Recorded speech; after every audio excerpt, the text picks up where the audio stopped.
This week's episode of our show has been sponsored by Questonomicon, a collection of quests for 5th edition coming soon to Kickstarter. Our friend Jacob over at XP to Level 3 wants in on some of that Kickstarter action, so he is making a compendium of adventures for 5th edition. Jacob's videos on YouTube are always funny and entertaining, so I'm sure we can look forward to more of that in the adventures he's putting out for 5e. So follow the links in the description below and keep your eyes peeled to XP to Level 3 and on Kickstarter for this upcoming project. And now, on to this week's episode.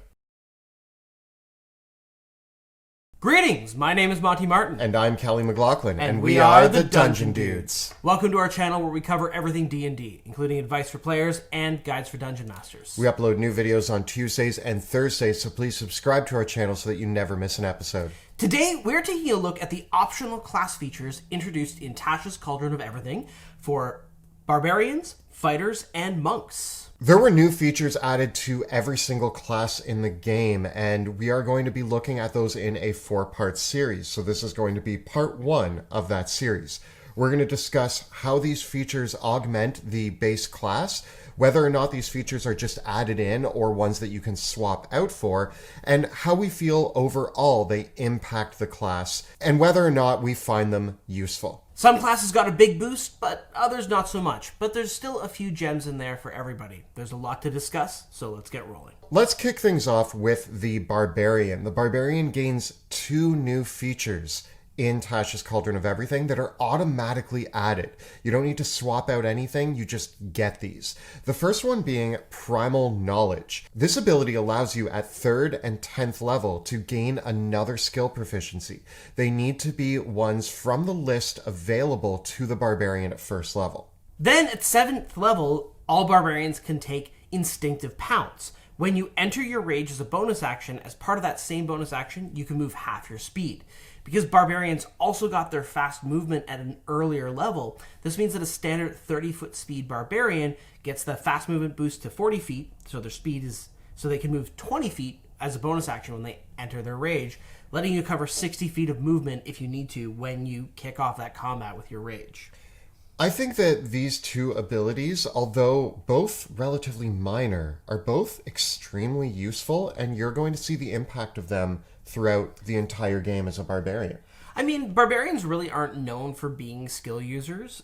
They're generally great at athletics and maybe intimidate, but even then, if you didn't invest in your charisma score, not as much as you would hope. So Barbarians tend to be pretty good at the physical skills, but depending on what your secondary stats are, if you do have a good charisma or a good wisdom, you can be a good survivalist. The Barbarian skill list is not big, but it's fine. I think that this kind of gives you a little bit more diversity in what you can choose for your Barbarian, and it might let you be more creative with your background choices in there. Yeah. Overall, I'm not complaining about the skill bonus. I think Barbarians are already getting all the skills that they want to have, so whatever proficiency you get with this ability is probably not going to be one that you're going to have a high bonus for no matter what. I mean, the way that I look at this is, again, we're not giving anything up by gaining this. So the fact that you get 2 extra skill proficiencies, it's not a bad thing to have more skill proficiencies. No, it's not a bad thing. I just don't think it's going to have much of an impact overall, because I think that it's giving you a little bit more of a higher mod to something, but... For me, this ability is like adding sprinkles to your ice cream, where your ice cream is already delicious. Sprinkles don't really add much flavor. They might add a little bit of crunch or something, but really they just look pretty. I think the extra 20-foot movement as part of entering your rage is super cool and super useful. You'll feel the impact of this in every combat encounter that you use your rage in, which is most of them. If you're stuck at the back and you're like, oh, I'm missing out, I need to get up there, well, you're not going to have a problem getting where you need to go on the battlefield. I mean, you want to close the distance as a Barbarian, you're probably going to be using melee weapons if you're in rage. And so that the fact that alone you can close 60 feet of distance, that can make a big difference.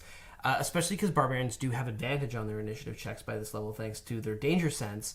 So there's a good likelihood that you could use this extra little bit of movement to clear distance. And just that it has a weird impact in a lot of ways. Like, you can use it to get to a more vulnerable foe. You use that movement to just get up to the initial enemy, and you wipe them out with your first attacks, and you're able to use the remainder of your regular movement to set yourself up for the next turn. There's a lot of things that you can do with just this extra little bit of movement, and I think you'll feel the impact of it as a barbarian no matter what your subclass is. There's not much more to it than that. 2 abilities, both good, and they just add extra bits of goodness to your barbarian. Moving on to the fighter, what we've been given as a primary option here are more fighting styles. This means that we actually have more choices as opposed to just a flat-out upgrade over what we were getting already. So let's go over what some of these new fighting styles are quickly. Kicking things off with blind fighting, which gives you full-on blind sight to a range of 10 feet. This means that as long as your enemies aren't behind total cover, if you're in darkness, you can still see because of your blind sight. If you are blindfolded, you're still good. You can also see invisible creatures that are within 10 feet of you. I think the biggest impact of this new fighting style is the fact that there's also a feat in Tasha's Cauldron of Everything that lets you get a fighting style. So potentially any character could take a feat to get 10-foot blind sight, which is really worth considering for a lot of character builds and a lot of character options. Yeah, in some ways, this allows almost all classes to have a version of the Warlock's Devil's Sight and Darkness. Yeah, and arguably in certain circumstances, especially if you already have dark vision, having blind sight can be more useful because it does allow you to see invisible creatures. Another fighting style available here is Interception. If an enemy hits a target other than you that is within 5 feet of you, you can get yourself in the way, intercept that damage, and reduce the damage by 1d10 plus your proficiency modifier. As a reaction, this does require you to be wielding either a shield, simple, or martial weapon. For me, the main difference here, I don't generally like this as much as some of the other, I think it's the Protector. Yeah, the Protector fighting style, which allows you to use a shield to impose disadvantage on an attack roll. Yeah, disadvantage, in my opinion, is better. Where this does come into play is if you are a dual wielder or somebody using a great sword or something like that, then this becomes more useful. But if you're doing the shield, I would always go with the Protector. The main issue with this fighting style is that I think that many characters that want to play this sort of character are going to be considering feats like Polearm Master, Sentinel, and Shield Master, which are all competing for your reaction already. I think that maybe there's an argument to take this, but I think that that oftentimes you'd be better off going with the dueling fighting style or the one that increases your AC, and then using those, not having to worry about something competing for your reaction because you're going to be taking things like Sentinel. I could see maybe if you're a champion fighter who gets that second option, or if you are a fighter who picks up the feat for another fighting style, that's where this could come into play. But yeah, there's a lot of good options here, and this one doesn't rank high on my list. Next up is Superior Technique, which actually gives your fighter a Battle Master maneuver and 1 superiority die, which is a d6. So this means that every fighter potentially could have a taste of being a Battle Master. But there was actually already a feat that let you do that too, that lets you take more maneuvers and gives you more superiority die as well. I do wonder if there's some interesting potential combos here, where maybe you take this fighting style and you take this feat and you take the feat as well, and then you be something like an Echo Knight or an Eldritch Knight or one of the other non-Battle Master subclasses and kind of play like you've got 2 subclasses. But barring doing something like that, I think it's just pretty limited. Yeah, I think even if you're playing in a campaign that doesn't use feats, I still don't know if this is my top choice. I still feel like if I'm a fighter other than a Battle Master, I feel like I want my core options like archery or great weapon fighting or one of those great options that's out there for those fighting styles. This isn't necessarily my go-to. And if we are playing with feats, then I think the feat that gives you more Battle Master maneuvers is flat out better. Yeah, I think it's a little bit of a letdown here because it's 1 superiority die, which means you can use your 1 maneuver once and then you have to take a short rest. And that most of the other fighting styles, they're always on. They apply to either every attack you make in the case of something like the archery fighting style or the great weapon fighting style, where that always is going to matter on your attack rolls or it's an always on boost to your AC. Whereas this, it's very strategic, and because it's not like you're getting the Battle Master who gets more superiority dice and more maneuvers, it's very inflexible. Next up, we have thrown weapon fighting. Now you can draw the thrown weapon as part of the action to attack with it, which I thought you could do that already. Yeah, I didn't think that was an addition. I let my players do that anyway, so maybe I've been ruling that wrong. People can whip daggers all they want. Yeah. But you do get a +2 bonus to your damage rolls. I think the implication here is that this fighting style is meant to make the dagger thrower a more viable option. The axe thrower. Or the axe thrower. Axe throwing's fun. I do think, though, that we're still like one ability away from it being really good. I feel like we need either a subclass around thrown weapons or a feat around thrown weapons to really make the thrown weapon thing sing. What I think this should have been is that not only can you draw a weapon as part of the action, but you can throw twice as part of the action Something to like throw that. a weapon. The other thing that's debatable about this is whether you allow things like archery fighting style and the sharpshooter feat to be used with thrown weapons. Depending on how you read the rules, the answer is no, because a thrown weapon attack is a ranged attack, but it's not an attack with a ranged weapon. Yeah. And it's this really weird wording where the rules of D&D 5e actually make it that a ranged weapon attack and an attack with a ranged weapon are two different things in the rules. Yeah. And it makes it really fiddly over how you can combine these things together. Some groups just ignore that. And it's fine, but some groups are real sticklers about that distinction. So if that distinction matters to you, these combinations might not work. I think a lot of people out there want to see thrown weapons as a viable option, and I think we're this close. Yeah. I just really hope that we see maybe some more feats or an improvement that could make a thrown weapon character more interesting. Finally, we have unarmed fighting, which upgrades your unarmed strikes to dealing d6 plus your strength modifier damage, or 1d8 damage if you're not wielding anything in your hands at all. Basically turning your fists into a versatile weapon. In addition, at the start of each of your turns, if you're grappling a target, you can automatically deal 1d4 points of damage from your aggressive hugging. This might not be the fighting style that everybody's going to pick, but I will make the case that online, many times, I've seen people pose the question, how do I build a brawler character? Yeah, like a wrestler that's strength-based, but not a monk. Like an unarmed fighter that is not a monk. Yeah, you're the professional wrestler or the boxer, and you go in there with fists ablazing. And I do think that this actually makes a really great option. Now, the reason why this is more important is already out there, when people are talking about building this character, they often talk about Tavern Brawler and the Grappler feat.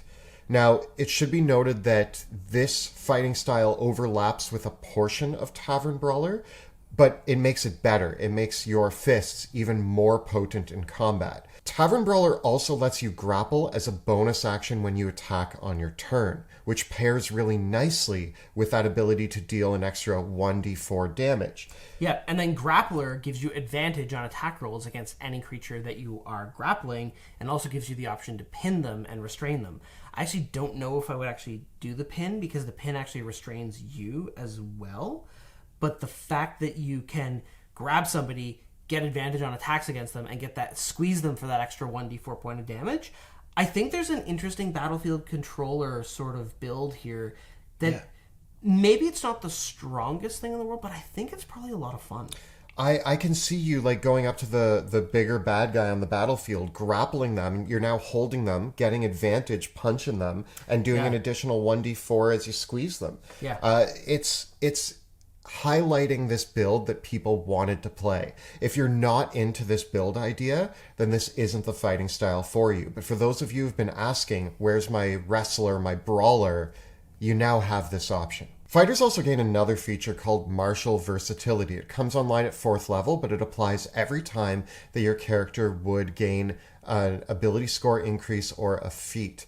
And this ability allows you to swap out your fighting style for another option, or if you're a battle master, you can swap out one of your maneuvers for another option. I was allowing characters to do this anyways, and we'll see this is a recurring theme across Tasha's Cauldron of Everything, where these versatility features are giving characters more options for retraining once in a while when they gain a level, I was allowing retraining all the time anyways. We have a whole video about retraining and reflavoring and how these are really useful tools to make sure that people who are especially newer to the game have the chance of saying, oh, I'm not actually using this feature. Can I try something else out?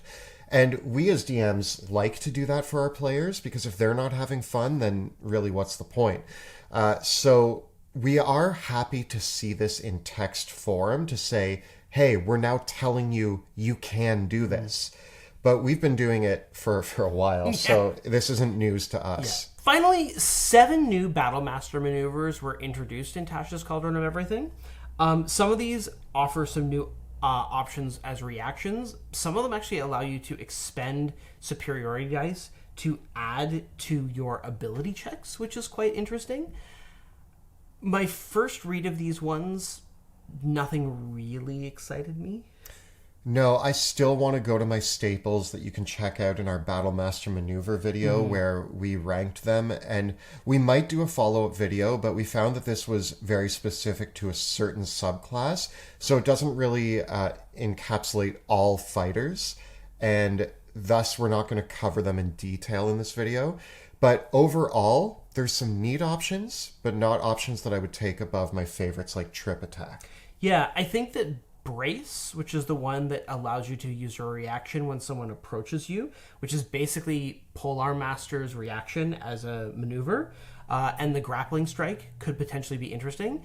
I think that the Grappling Strike with the unarmed fighting style on a Battlemaster with the feats, maybe we got something going here. I might actually be willing to try out that character. So overall, for the fighter, unlike the Barbarian that is just getting straight up upgrades, the fighter's getting more options. So I think that there are some new builds and some new fighting styles that are possible here. But if you are already dead set on your Polearm Master, Battle Master, Great Weapon Master, you're probably not changing anything with that character with this. Yeah, there's a lot of existing builds that this isn't going to even touch, but it does offer some new potential and some interesting options. I think mainly outside of the fighter, there's some great options here for that feat that lets you pick up a fighting style. Yeah. That might be where these come into play, which means that overall the fighter, I don't actually think it gains as much as the Barbarian. No, I think that it gained options, but not any... And there's a strength to options. Yeah. But again, it's nothing that's just going to upgrade every character. I'm not disappointed in any of these options, but they're all right. Let's move on to the Monk. With Monks, at second level, you gain Dedicated Weapon. Now, your options for Monk weapons is expanded. During a short or long rest, you can focus your ki on a weapon that you are proficient with and make it into your Monk weapon. The weapon has to be a simple martial weapon, and it can't have the heavy or special properties, and you must be proficient in it. The fact that you have to be proficient in the weapon is actually an interesting requirement here, because monks are proficient in monk weapons only. In order to make a weapon that's not already a monk weapon under this ability, you need to get the proficiency in that weapon from somewhere outside your class. So for instance, if you were a dwarf that has proficiency in battle axes and warhammers, or an elf that has proficiency in longswords and longbows, you could use this feature with those. This also actually makes a case for a feat that I found relatively useless to maybe be useful for monks, and that is the Weapon Master feat. Potentially. I think the biggest thing that you can get out of this feature is if you are getting proficiency in a versatile weapon, such as a longsword or a battle axe or a warhammer, such weapons, when wielded in two hands, deal 1d10 damage, which is an upgrade over what you can get as a monk, where you could use a versatile weapon like a spear that goes from a d6 to a d8.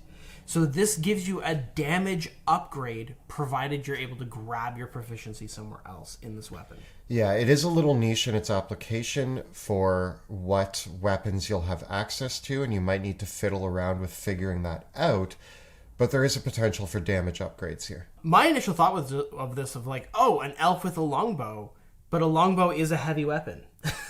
I don't think I've even registered that the longbow is a heavy weapon. That kills what I think our favorite build from this was. Yeah, Yeah, so you can't actually do that Zen Archer. So it looks like if you are playing that Elf Archer Monk, you are going to have to go with a short bow, which isn't a heavy weapon. Yeah, which then isn't it's still an upgrade, but not as big of an upgrade. The benefit here is that you can use your dexterity to attack with a normally non-finesse weapon, like a longsword or a battle axe or a warhammer. You could use this with a ranged weapon to make that ranged weapon a monk weapon, but there actually isn't any benefit to doing that because most ranged weapons you're attacking with your dexterity anyways. So perhaps there's some features that trigger off of monk weapons, but it's very unclear to me what the benefit of doing this with a ranged weapon would actually be. At third level, you gain ki-fueled attacks. Now, if you spend one or more ki points as an action on your turn, you can use a bonus action to make an attack either with your unarmed strike or your monk weapon. Now, monks can already make attacks using ki points if they have attacked on their turn. The important thing about this is that if you are using any of the other abilities that monks have that use ki points to do something else on your turn, I'm thinking like the Shadow Monk can use ki points to cast Darkness or Pass Without Trace, you still get the option to make an attack on your turn as a bonus action. So although it is somewhat limited, it is adding more damage potential to those turns that you're wondering, should I attack or should I do something else with my ki point? I think the most notable beneficiary of this ability is actually the Four Elements Monk, who spends ki points to cast spells. So because you spent ki points to cast a spell as your action, you can now make an attack as a bonus action with a monk weapon or your unarmed strikes. So, Four Elements Monk gets a mild upgrade. What I would have liked to see from this ability is, unfortunately, it doesn't play nice with your other abilities that allow you to dodge, disengage, and dash, because those are part of a bonus action. So you can already attack and do those. So there's a lot of options here for what to do with your bonus action. Again, options aren't a bad thing. We have a lot of choice. But yeah, this is a somewhat limited ability, I think. Yeah, the big place where this comes into play is for those monk subclasses that let you spend ki to cast a spell, because now when you do that, you can still punch somebody as a bonus action. It's basically kind of like giving monks that Eldritch Knight class feature, where when you cast a spell, you can make one attack as a bonus action. At fourth level, you're going to gain Quickened Healing. You can spend 2 ki points to roll a martial arts die and add that plus your proficiency modifier in hit points.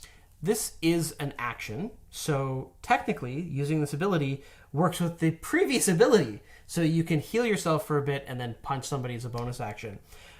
I think the most obvious way to use this ability, though, is actually not in combat at all. It's not a lot of healing to get in combat, but you get your ki points back on a short rest. So if your party's about to take a short rest, but you have ki points left, dump all your ki points into this to heal yourself, because then you're going to get all your ki points back again. Yeah, and that way you don't have to use your hit die. Maybe you're low on hit die, or maybe you need them for your next short rest. Yeah. It's an easy way for a negligible cost, because you're about to get those back anyway, and you gain a bit of healing.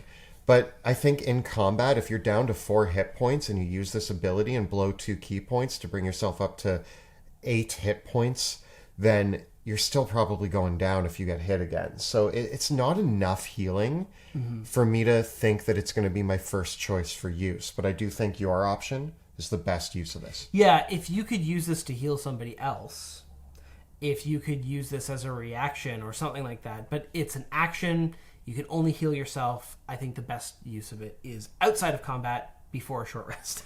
I would have liked to see it be that you could spend any number of ki points, but you get to spend martial arts dice equal to the amount of ki points you spend. Yeah, or something like that. Like maybe a better trade-off rate. I mean, look, it's gravy. There's an easy and obvious way to use it and to get a benefit out of it, to get some free healing out of it that really doesn't cost you anything. But I don't think I would ever use it in combat. Not my first choice, yeah. but not a bad addition. I think that if you're really hurting, you're better off spending 1 ki point to dodge as a bonus action, and then your action to disengage, and your monk fastness to just get out and not get hit. At 5th level, you're going to gain Focused Aim. Now you can spend 1 to 3 ki points when you miss with an attack, adding 2 to the attack roll for each key point spend, potentially turning a miss into a hit. I think this is actually the most useful ability that monks gain.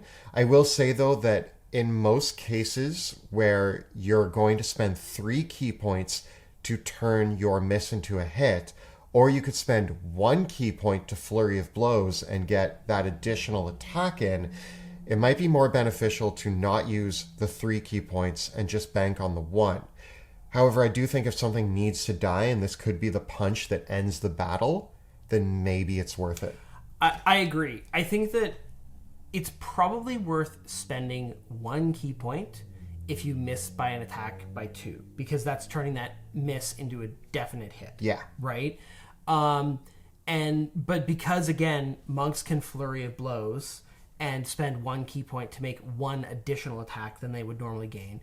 Flurry of Blows gives you 2 attacks as a bonus action, but monks can always attack as a bonus action when they attack anyway, so Flurry of Blows is basically giving you 1 more attack than what you would normally get.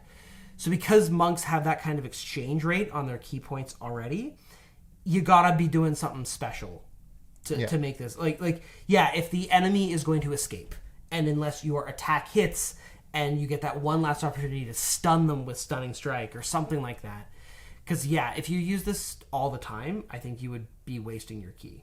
Yeah, I do think that there's a potential here that in the right moments, especially if it's only 1 or 2 key points, as soon as it hits that 3, you gotta weigh whether it's worth it. But I do think this is a cool ability to add to monks and really useful. Overall, I have to say, for the monk, none of these things are bad. They're just all hard to use. Yeah. It's really difficult to find where you're going to use these, and it's very specific situations. And I think that, again, we just wanted to see something that would give the monk, a bit more oomph. When I say that we have a winner, I want to say that everybody's a winner because we're all just gaining things. Yeah. So nobody loses in these situations. But I think out of the 3 that we just talked about, oddly enough, the Barbarian is the winner. Well, there's no cost. The Barbarian's benefits are idiot-proof. You can't go wrong with extra movement. And you're always going to use them. There's never a bad thing to having more skill proficiencies, and you're always going to want more movement.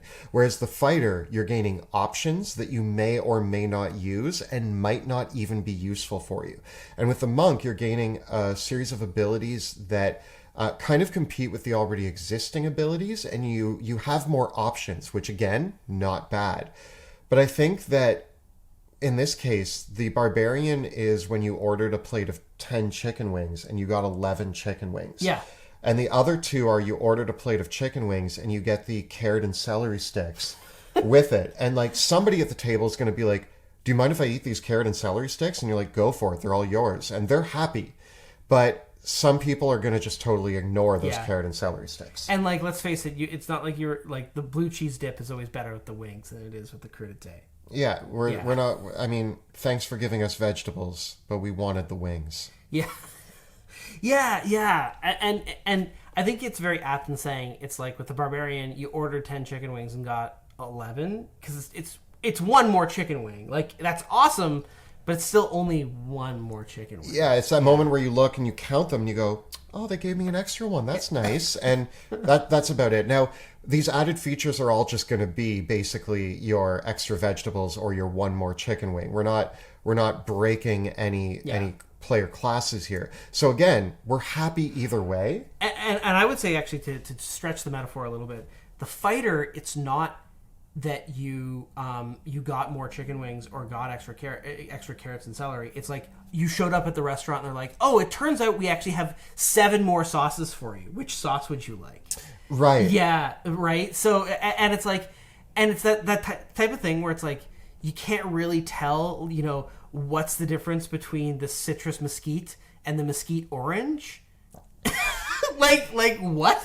Yeah, this is the difference between when you go to a regular restaurant and it's like you get your hot, mild, medium, and honey garlic versus you went to Wild Wing and you're like, there are 40 different types of sauce. Is there really that much granularity between these chicken wing flavors? In some cases there is. Like blind fighting. Blind fighting, and if you want to play the wrestler fighter, then go for the weird flavors. Honey chicken mesquite. Yeah. But a lot of us are just going to show up to that restaurant and be like, I just wanted my medium or hot wings, you know? Yeah. So all in all, it's really nice to see these added features to all of the classes. And actually the monk is more like, you know when you order a meal at a restaurant and there's that garnish that's on your plate and you're not sure if it's a decoration or whether you're supposed to eat it? I'm trying to wrap up the episode. Overall, it's really awesome to see these added features for all of the classes in Dungeons & Dragons. Some of the classes are gaining some new options, some new features that we may or may not use but are nice to have, and sometimes we're gaining features that we're going to see impact the class that we picked time and time again. Either way, it's great to just have these additional features. So tell us about which features you are most excited for your characters in the comments below. The videos that we create on our channel are made possible thanks to the incredible generosity of our Patreon supporters. If you enjoy the work that we do here on YouTube, please consider joining our Patreon community by following the links in the description below. And don't forget to check out our live play Shadows of Drakkenheim, which airs Tuesday nights at 6 p.m. Eastern on Twitch. You can find all the previous episodes right up over here. And we've got plenty more guides to the classes of D&D 5e right up over here. Please subscribe to our channel so that you never miss an episode. Thanks so much for watching. We'll see you next time in the dungeon.